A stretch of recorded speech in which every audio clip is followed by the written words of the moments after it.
Hi, friends. This is Dr. Diane at the Shenandoah Valley Discovery Museum. Welcome. Thank you for joining me at my rocket ship today. Today we are going to be exploring all sorts of cool things about outer space and about the brave men and women who discover it. I hope you're ready to blast off for lots of discovery fun with me. Just like Hedgie when Hedgie blasted off, and just like our astronaut friends do when they go into outer space, we are now going to make a beautiful picture of the night sky. And we're going to do it using just some simple ingredients. Are you ready to do it? Come join me. For our project, we need paint, we need a straw, we need paper, and I highly suggest a box or a tub to keep it in so that there's no mess.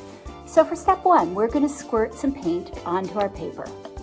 I'm going to use yellow, and I'm going to use red, and I'm going to use some blue. And I decided to use black because it felt like a really good color for space. Now I'm going to take my straw, and I'm going to blow the paint around to make beautiful swirls. Ready?